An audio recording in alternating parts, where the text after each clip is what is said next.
What's up guys, I'm back like I never left. And before I start this video, don't forget to like, comment, and subscribe. And click that bell, ding, for post notifications so you guys get notified every single time I upload. This video is gonna be extremely thorough. It's gonna be pretty long too, honestly. So if I were you, I would pause it right here. I would go get your popcorn, your chips, your soda, anything that you need, a blanket, you know, feel cozy. Do all of that and come right back here. This is probably the only video I'm gonna go this deep and this thorough on this topic. For the record, guys, this is such a touchy matter for me. I might cry. I'm gonna try not to cry. But if I do cry, I'm apologizing from now. Because this is something I haven't really talked about much or discussed too heavily in the past. Yet, I feel like it's a huge influence on who I am and the way I think. I'm gonna try to explain this matter super precisely so you guys can really understand what it was like growing up being biracial. And the confusion mixed race people have when it comes to their identity and finding themselves and who they are. So for the record, I've always felt like an outcast. Being the only black person in my immediate family and how that affected my outlook on myself. I've not only had to struggle with identity issues, but I've had to constantly defend and explain and prove to people. It's so annoying. I don't know, maybe this could help someone else or can help mothers who aren't black, who have black children. Maybe make a little girl who's watching this who, you know, is going through the same thing right now feel better about themselves. But I really do think that this is something that I must talk about, so I'm finna talk about it. I'd love to brief you guys a little bit on my family history and my ethnic background. So my dad, his name is Attestant Harriet. They call him 10 for short. He was born in Jamaica in a parish called Clarendon, which is located at the south part of the island. His mom, my grandmother, had 3 children. 2 girls, my Auntie Nikki and my Auntie Belinda, and a son, which is my dad. My grandmother decided to take my dad and my Auntie Belinda to Canada. I think my dad was about 8 years old, while she shipped my other Auntie Nikki to the UK. My grandmother was mentally unstable. She was diagnosed with schizophrenia. And one day, when my dad, my auntie, and my grandma were all in the house, my grandma told my dad that she was gonna go to the grocery store and she never came back. My auntie and my dad lived in that house for several weeks before the neighbors realized that these kids over in this house, I've never seen a parent with them. And once the government found these 2 immigrant children living in this house unattended, they were immediately placed into the foster care system and split up. My dad worked really hard to try and be with his sister. So when my dad was 11 years old, got a job working at the Woodbine racetrack because his dream was to become a jockey. The Woodbine racetrack is in the west end of Toronto in Etobicoke, and my dad still works there to this day riding horses. Anytime I mentioned Jamaica to my dad, he had this sort of resentment towards it, probably from PTSD from what his mother did to him. I would say my dad was pretty whitewashed. I never really got the opportunity to feel connected to Jamaica. And not to mention, I didn't really have a real relationship with my dad to begin with. It's not like I could have just went to Jamaica and I seen my family and like my cousins and felt Jamaican, you know? And I noticed I didn't have that opportunity because my little sister, her dad's straight from Yard. He's a real Yardie. And I see how like the connection she has with Jamaica. She has her grandma, she has her aunt, she has her uncle, she has her little sister there. She's very connected, you know? And I never realized how disconnected I was because I never had that. Plus, most of my family in Jamaica are in Canada anyways, and we don't really like talk to each other. I only see my Jamaican family when people die. For like 95% of my life, I was raised with my mother and my grandparents.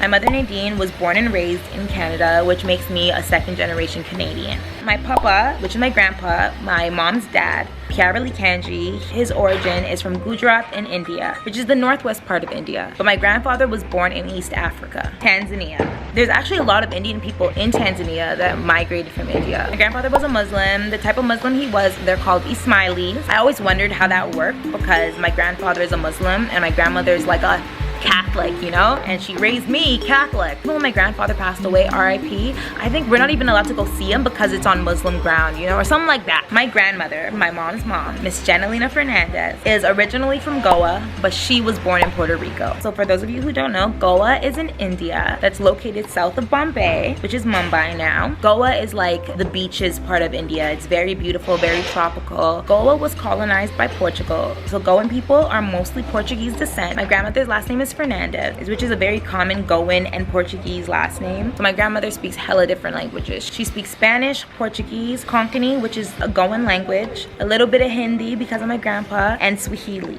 Although my grandma was born in Puerto Rico, she isn't really too much connected to that side. At a part of my life, she told me to call her abuela, and that's what I was calling her for many years. I have a theory that something traumatic must have happened because the way she avoids that conversation, I don't know. You know the old people, they have all those secrets that they never want to talk about. My grandmother traveled to East Africa to study, which she met my grandfather, and then they got married in 1976. Soon after my grandparents got married, they had their son, Al Kareem, which is my uncle. Shout out to my Uncle Al, in East Africa. It was about only 9 months later, my papa decided to move his wife and his son to Canada, and then they settled down in Toronto. Not too long after being in Canada, my grandmother fell pregnant again and popped out my mom. My mom grew up in a neighborhood full of brown and black people.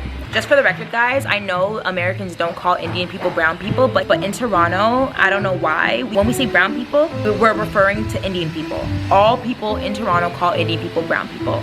I don't know why, that's just that. My mom grew up in Thorncliffe Park / Flemo Park, which is south of Don Mills and Eglinton in Toronto. So all the brown people, including my grandparents, live in Thorncliffe Park, and all the black people live in Flemo Park. My uncle gravitated more to like the Indians, and my mom, of course, gravitated to the black people. I always say my mom is super black-ified. She grew up in the hood. Now as an adult, I realize it's probably really hard for my mom growing up in the hood and not being black. You know, she'll never talk about it, but I wonder how she felt like being that outcast. My grandparents were extremely unhappy that my mom gravitated to the black people, especially back then when things were even more racist. My mom loved to run road, and to be honest, like I'm pretty sure that's where I get it from, because I also love to run road. My mom was very strict on me, and when I finally broke free of my mother and said no way, I'm gonna take the bus and go downtown with my friends, I ran road. I hood hopped. I was a little catty, and it was fun. My mom never really said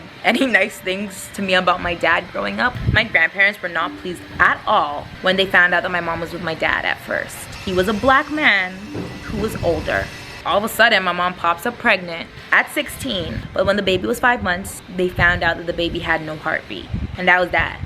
Shortly after, my mom fell pregnant again, and at this time, she did not want this baby at all. She went to the abortion clinic 8 times. 8 different times she went out to the abortion clinic. She had my grandma's influence in her head, like, no, abortion's bad. Like I said, remember I told you my grandma's a hardcore Catholic. And boom, on April 20th, Brandy was born. If you guys didn't know, my real name is Brandy with an I. My grandma didn't even come to the hospital when I was born because she was scared that I was gonna be too dark. Whew. Getting a little emotional here. I'm gonna try not to cry. Wow, sorry, that kind of hit, you know? When my mother brought me home, and as soon as she seen me, she instantly fell in love with me. And from that very moment, I feel like I became Jenalina's daughter. My mom was very young when she had me. My grandma played a huge role in my upbringing. I was so loved by my grandparents, but deep down inside, my grandmother now looks at my mom like she worsened the family because she was with a black man. Because I grew up with my grandparents and my uncle, and my mom was young, I was raised super Indian. Everything about how I was raised was brown. The way we ate, my grandma used to feed me with her hands. The things my grandma wore around the house, the things that were always on TV, things we eat, you know, was Indian. Every year for as long as I can remember, anytime a plane passed by, my grandma would be like, Brandy, you see that plane? That plane's gonna take us back home to India one day. And I always couldn't wait, like, to go, you know? I felt like home was India. My grandma would argue that I was really scared of my dad when I was little, but was I really scared? Or did they make me scared? I remember being scared and like hiding from my dad and stuff, but like maybe it's because of how they made it seem. So now it's time for me to go to school.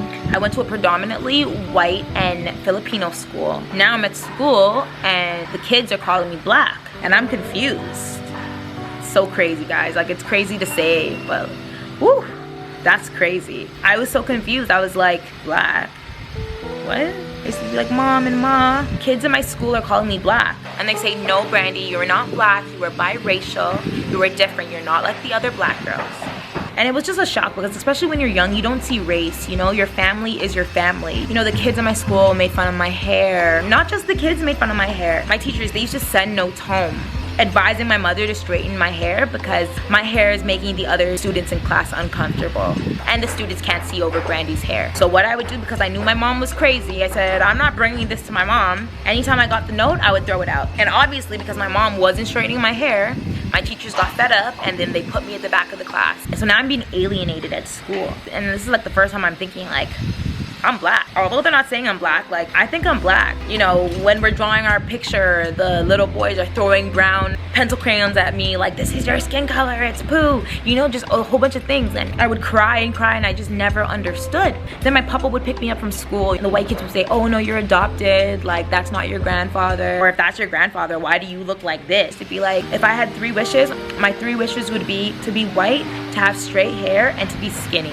When I was in grade 4, I changed schools and I went to a private all-black school. I was so excited. I'm like, finally I'm gonna have friends that understand me. Finally, like, I'm gonna belong. We're gonna make dances together, and we're gonna make up songs, and like, we're gonna, you know, do all the fun, cool stuff that none of my white friends wanted to do with me. Then I go to this black school, and immediately they start calling me Packy. They used to say that curry comes from Indian sweatshops, and like, if you're Indian, like, you could sweat out curry too. Like, all you have to go is just stand in the sweatshop and like collect the sweat in a bucket, and then they process it and it becomes curry. They would say you don't know how to do your hair. My mom would put my hair in these little cute hairstyles, but nevertheless my mom did not know how to do black hair, period. So my hair would always come down to be puffy, but my mom thought it was cute, and she still does it to my little sister. Like, she'd puff out the hair and put it in like a ponytail here and like a braid going back here. So when I went to school, would just criticize my hair, saying I don't know how to do my hair. And one day the teachers in my school, they pulled me out of the class, they sat me aside, and they did my hair in class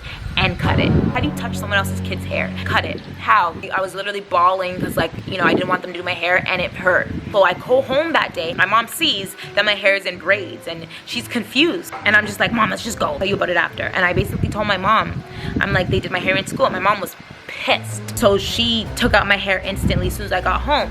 And I remember saying, like, shoot, like, the teachers spent all day doing my hair in class. They're gonna see tomorrow my hair is out, you know, and they basically wasted their time. The teachers are gonna get so mad at my mom, and then my mom's gonna fight with them, and I don't want that. So what I did is, when I went to school the next day, I told the teachers that I was complaining that my head was hurting and I couldn't sleep, so I took out the hair. Treated me differently all year because of that. I heard them talking shit, saying that I don't like to do my hair. I remember in that moment I felt so much alienated. I thought I was black, and now the black people are saying I'm not black. Like, what am I? For the rest of the year, I felt like I didn't belong. You know, I love my mom and I love who I am, but sometimes I used to wish that, like, my mom was just black and like my dad was the Indian one, because at least me going to school and them calling me ugly and throwing brown pencils at me and making me feel alienated, at least if I had a black mom, I could come home and say, Mom, they're calling me ugly and black. A black mother could have taught me how to act and how to be black, because she understands. But my mother doesn't understand what it's like to be black, because she's not. And although my mom's black passing, it is not enough. She'll never understand what it's like to be me. She'll never understand what it's like to be black.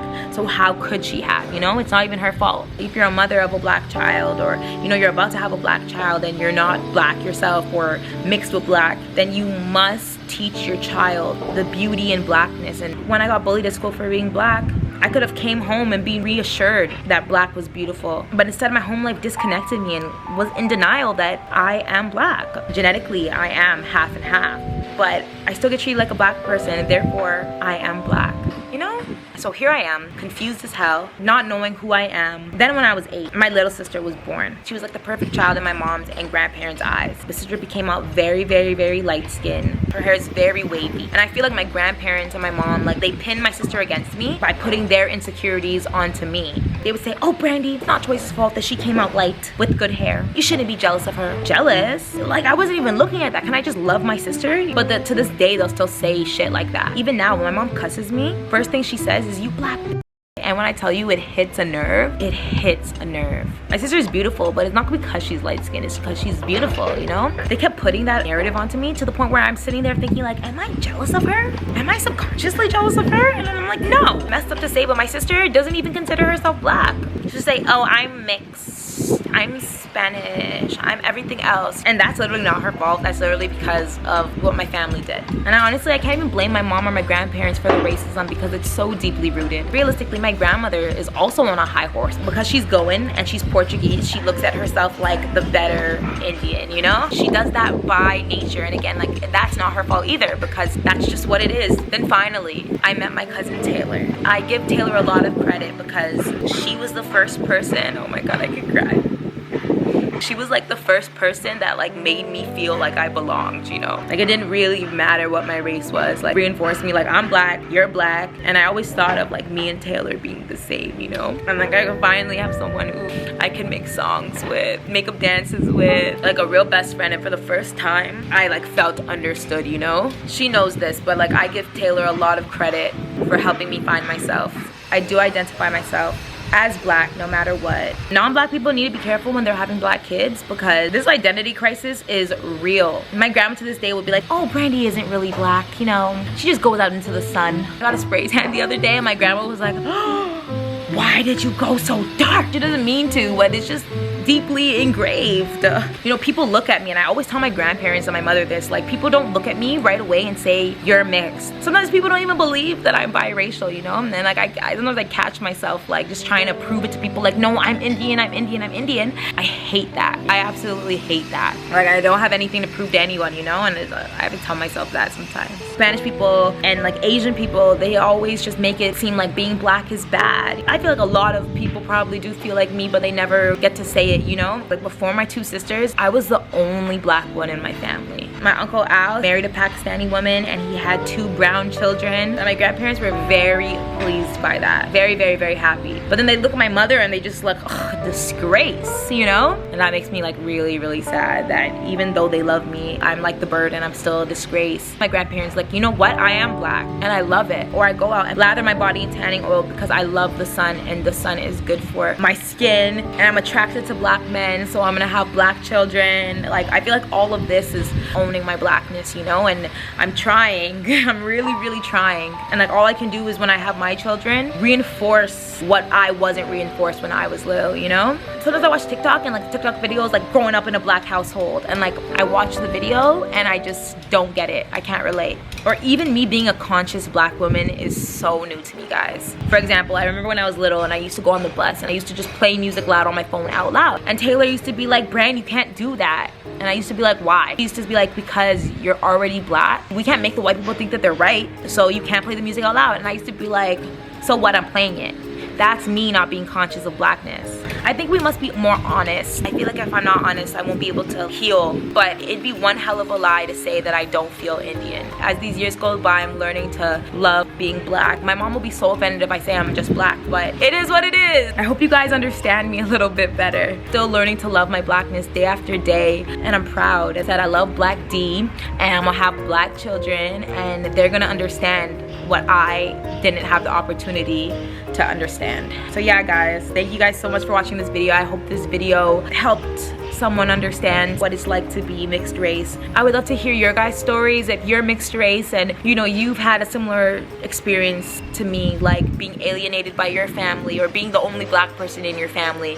Please leave it in the comment section down below. I would love to read those things, honestly. Not even just for you, but for me. I'm trying to be super transparent in like a healing stage in my life. I'm just trying to heal from within, and I'm grateful that you guys on YouTube are here to witness my healing. Don't forget to follow me on Instagram at Srirachi. If you like the video, please don't forget to give it a big thumbs up and subscribe if you want to see more of me again. Hope you know me a little bit more now, and I'll see you in the next one.